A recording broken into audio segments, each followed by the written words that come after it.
That is question number 3 from exercise 5.1. What is given? The weekly wages in rupees of 30 workers in a factory are given. Using tally marks, make a frequency table with intervals as 800 to 810, 810 to 820 and so on. So here again we have to make a frequency distribution table, but with a difference. Okay, here we have to arrange the data in terms of class intervals. Okay, means in the earlier one, the last question, it was their data could not be arranged in continuous form. That's why the data could not be arranged in different class intervals, but here it can be arranged. Now how to do this type of frequency distribution table? Okay, now we need to make the frequency distribution table. Frequency distribution table.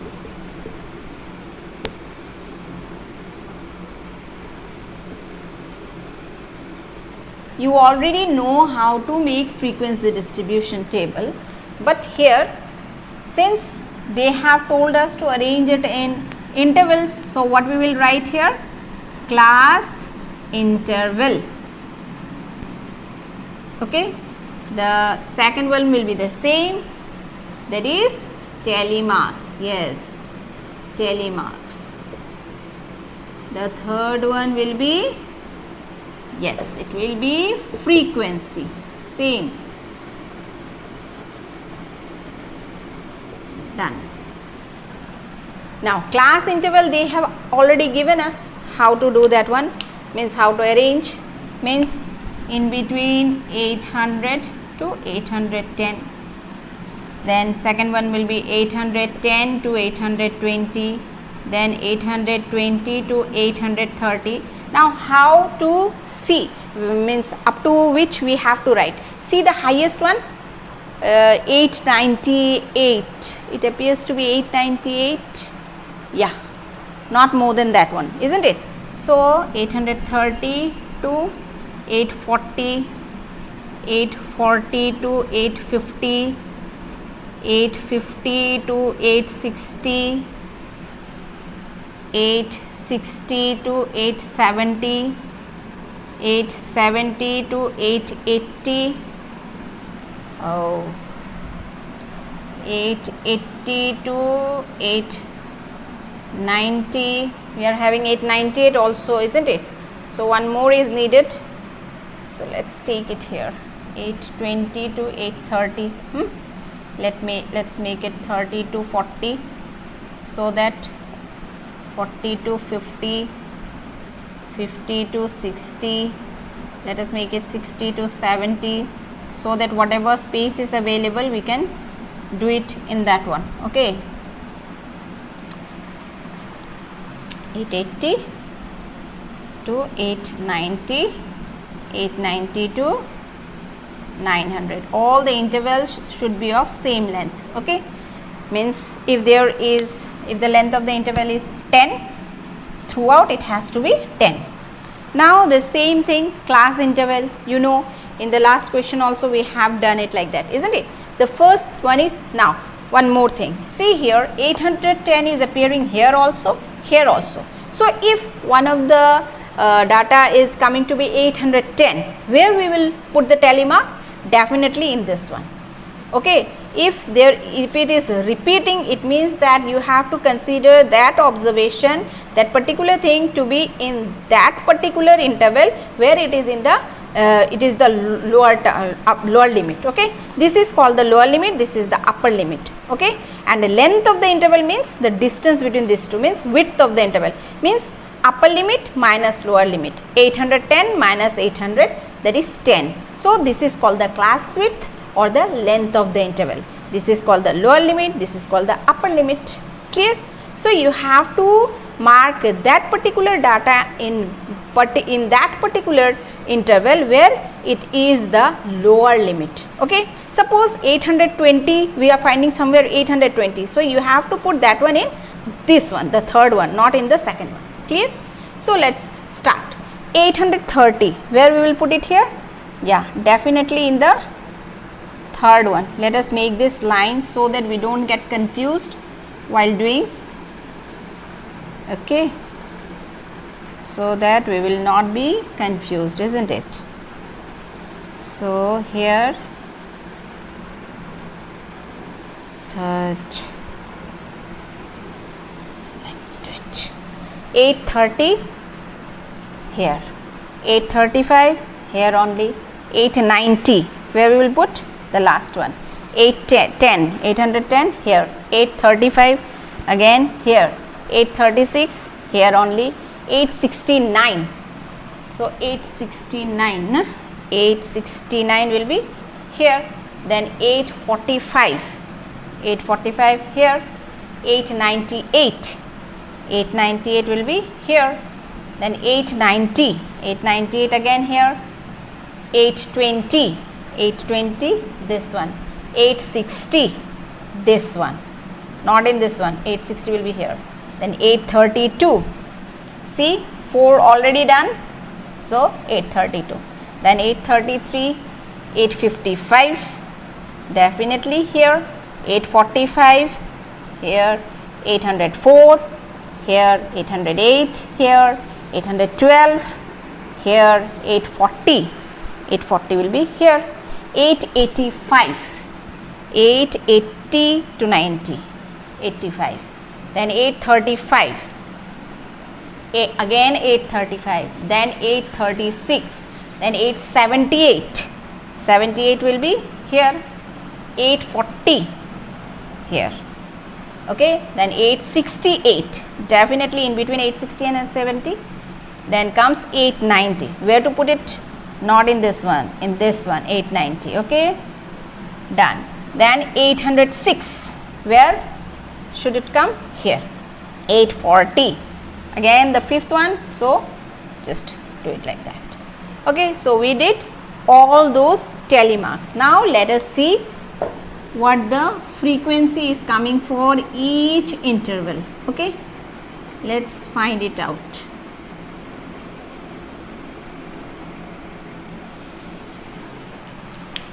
Here the frequency is 3, here it is 2, 1, 5 plus 4, 9, again here 5, here 1, here it is 3, here it is 1, again 1, then 4. Okay, so we got all the frequencies. Now in order to check whether we have done it correctly or not, okay, you have to see that the sum of all the frequencies has to be 30. Why 30? Because the data has been given for 30 workers, isn't it? 3, 4, 5, 6, 6, 7, 12, 13, 14, 15, 16, 17, 18, 19, 20, 21, 30. Total is coming to be 30. It has to be written in the last part, okay, since there is no space I have written it here. So the total frequency is coming to be 30. It means that our one is done. Okay, no problem with that one. If the total is not coming to be 30, it means that some mistake has been committed. So you can cross check whether it is correct or not by finding the total of the frequencies. So here is our frequency distribution in case of the data is given in terms of continuous distribution, means where the class intervals, in context of class intervals we have done this one. Earlier we have done the frequency distribution table where the data was given in not in terms of class interval but in discrete form. Okay. Now in the earlier case, with the help of that frequency distribution table, we were able to draw a bar graph. Okay, bar graph, why? Because in between bar graph there is gap, in between the bars in a bar graph there is gap. Now for this type of frequency distribution table, here see we don't have any gap between the intervals. So which type of graph can be drawn with the help of this type of frequency distribution table? Where there is no gap between the bars. It means that we can draw histogram with this one. Okay, so you can see the fourth question. See, they have given draw a histogram for the frequency table made for the data in the in question number 3 and answer the following questions. So with this one we can do the question number 4 also, isn't it? So if you have to do the histogram, we have to first prepare the frequency distribution table. So with the help of this one we can complete the fourth question also. Okay, so I am giving you just a little bit of hint and you can do it yourself. Okay, how to do the histogram for this question. Here what we will do is, here I am just giving you a hint here. So here it will be frequency. Okay, so here you can just write frequency. Okay, here you will write class intervals, or you can write these are the weekly wages, isn't it? So I am just rubbing this part, weekly wages. Now the question arises, here we are starting from 800. Suppose I have started from here, this is 800. Here see, we have to take the scale in the on the x for the horizontal axis also we need to take the scale, isn't it? So here 800, 810. So if I take 5 small squares is equal to 10 units. Suppose here 1, 2, 3, 4, 5. I have taken this one to be 810. Again 1, 2, 3, 4, 5. I have taken this one as 810. Then it will be 820. 1, 2, 3, 4, 5. It will be 830. Like this we can continue.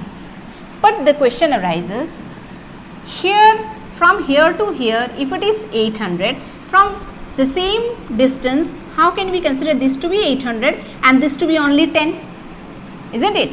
So it is not possible. That's why what we do is, it's not possible to go start from here and taking 10 small squares is equal to 5 units, we have to go to 800. No, it's not possible. So that's why what we do is, we make this type of line that is called the jagged line. Jagged line, J-A-G-G-E-D. This is called the jagged line. Okay, so this jagged line just represents that the distance between, see, it is starting here, it is definitely 0, isn't it? So 0 to 800 means it is the, it represents that the distance between this is here. Since the distance is not same, we represent it by this line. Okay, so this is the symbol that we will be using frequently. This is called jagged line, in order to make us understand that yes, there is a means from here to here, there it is a distance, it's a distance of 800. Okay, and since we cannot apply the same scale in between these two, we use this jagged line. Okay, so whenever, suppose from here to here, if you are taking 20, here 20, then you cannot consider from here. Suppose I am starting from 900 and here it is 950. So you cannot consider this distance to be 900 and this distance to be 50. So that's why we use jagged line in order to represent this particular thing, particular idea. Okay, so here we need to use the jagged line. Okay, like this 830, 1, 2, 3, 4, 5, then this is will be 840, like this we will be doing, and here you will be writing frequency. Now frequency, see, the smallest frequency is 1 and the highest one is 9. So it's very easy. We can take 5 small squares is equal to 1 unit, 1, 2, 3, 4, 5, like this you can take. Okay, in your graph paper, definitely you have to do these things on graph paper only. Okay, then 1, 2, 3, 4, 5, again here 2, like this we will be doing, and then from 800 to 810 the frequency is 3. So 800 to 810 we will be taking the frequency to be 3. Okay, from 810 to 820 frequency is 2. So there will be no gap in between the bars. Like this we will continue. Clear? So from 820 to 830, again the frequency is 1, means like this. So 830 to 840 you are having 9. So you can go on and then you can make this one and you can continue. Okay, clear? So you can complete it like that. After that, see, some questions are given. Which group has the maximum number of workers? Maximum number of workers means the maximum frequency. Which group has the maximum number of workers? From this data only you can say. Which one is that? Yes, this group. 830 to 840. Okay. So this group has the maximum number of workers. See, this group. Maximum workers will be this group. Maximum. The group 840 to 850 has the maximum number of workers. Now second one, how many workers earn rupees 850 and more? 850 and more. See, 850. Whoever is having, how many people are getting in between 850 to 861? Okay. So the people, workers who are getting more than 850 and more will be including all these groups, because the person who is getting in between 860 to 870 is also earning more than 850. So if they are asked, here they have asked how many workers earn 850 and more, means all this has to be included. 850 and more means 1 plus 3 plus 1 plus 1 plus 4. How much? 1 plus 3, 4, 5, 6, 6, 4, 10.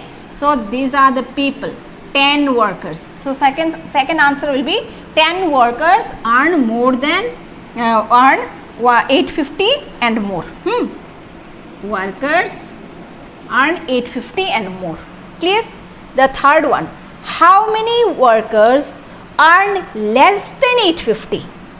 Less than 850.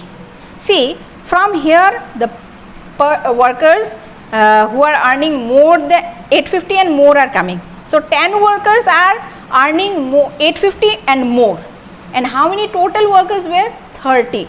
So from 30 workers, if 10 are earning 850 and more, then definitely the number of workers who are earning less than that will be 30 minus 10, isn't it? 830 minus 10. Therefore, the answer for the third one will be, you can just write number of workers who earn less than rupees 850. Rupees 850 is equal to 30 minus 10, that is equal to 20 workers. Is it clear, beta, everyone? So the answer for the first, second and third is clear. The first one will be, which group has the maximum number of workers?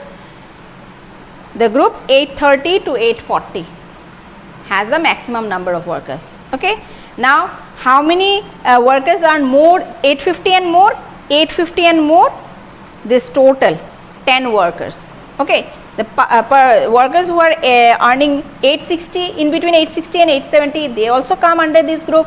Who are earning 870 to 880, they are also coming under that group. 890 to 900, they are also coming under that group. That's why total workers who are earning 850 and more will be 10 workers, and number of workers who are earning less than 850 will be total number of workers minus the number of people who are earning more than 850 or more. Okay, that one will be equal to 20 workers.